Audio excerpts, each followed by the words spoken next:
Hello guys. Hello. This is for Taurus. Taurus, welcome dito sa aking channel, Palaran 888. Welcome guys.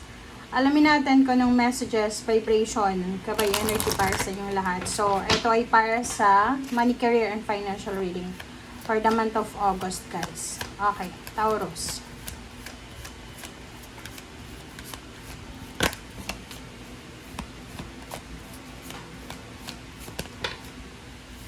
Okay, Taurus, material harvest and spiritual union.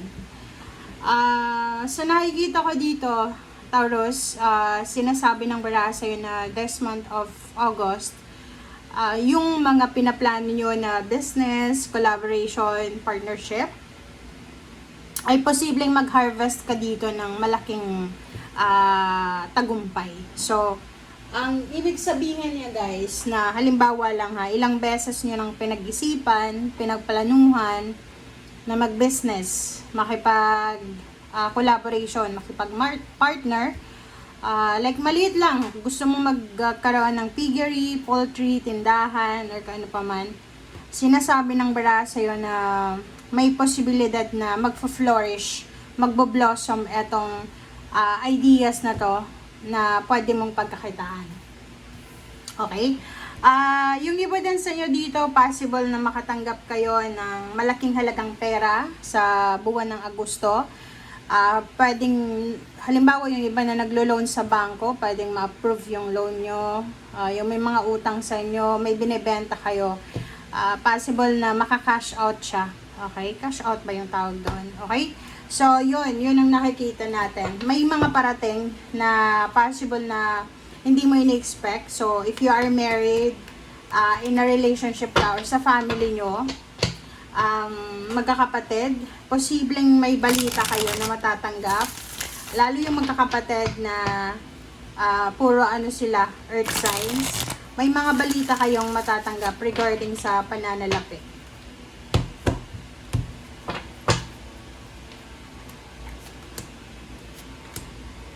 Okay, King of Swords, isa sa mga possible na good news ngayon is yung travel, new direction. Halimbawa lang, siguro ilang buwan mo nang kino-contemplate na mag-travel, mag-relocate, pwedeng long distance or nasa malapit lang, para maghanap ng trabaho, maghanap ng pwedeng pagkakitaan. So, this month of August, possible siya. So, there's a new direction na posible kang pupuntahan. Okay? So, you're leaving.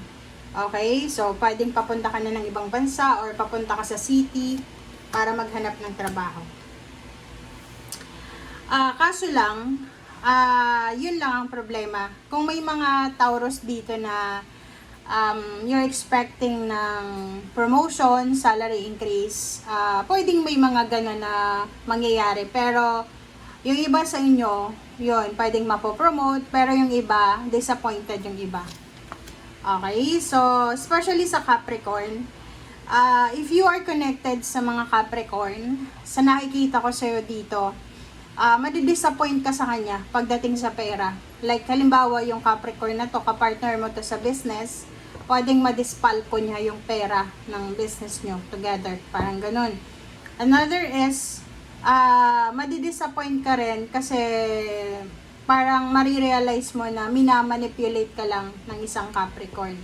Okay? So, sa nakikita ko sa'yo dito, in terms of money, finances, sinasabi ng baraha sa inyo na this month of August, it's a revelation guys. So, kung sino-sino itong mga taong ito na nanluloko sa'yo, inaabuso ka, or whatsoever, sinasabi dyan sa inyo na posibleng marireveal yung bad intention nila. Okay? Laban sa'yo.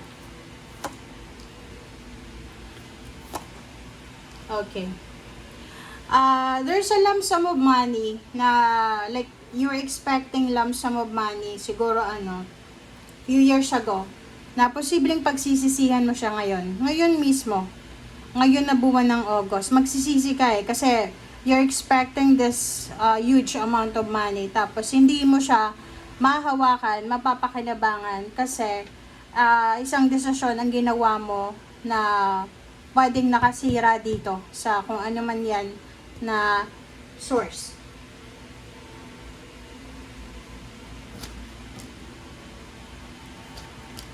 Okay, so nakikita ko sa iyo dito, marami kang mga financial problems, maraming mga financial issues kayo sa buhay, but sinasabi ng baraha, manatili ka lang na kalmado, manatili lang kayong kalmado, manatili lang kayong at present, 'di ba? So, wag masyadong magi-expect, wag masyadong manghihinayang, kumbaga nasa present ka lang.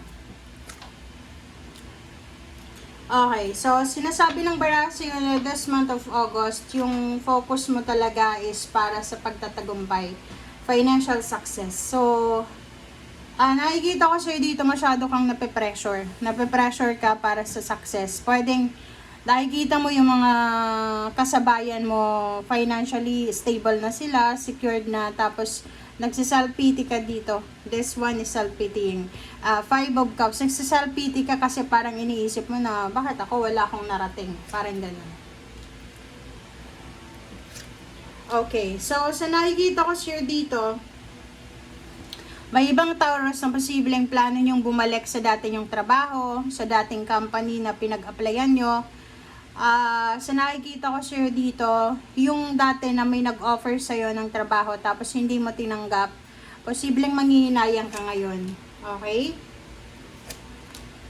Wow. But sabi ng baraha sa'yo dito, Taurus, na ihanda mo daw yung sarili mo. Prepare yourself para sa mga bago nga. Like, yun, may mga mag-o-offer sa'yo ng trabaho, international, local, pero kailangan mong mag-travel. Mabilisan siya, mabilis na offer. So, pwedeng in demand ito na ino-offer sa yung trabaho or negosyo. So, kailangan mong maging madali din sa pagdedesisyon dyan.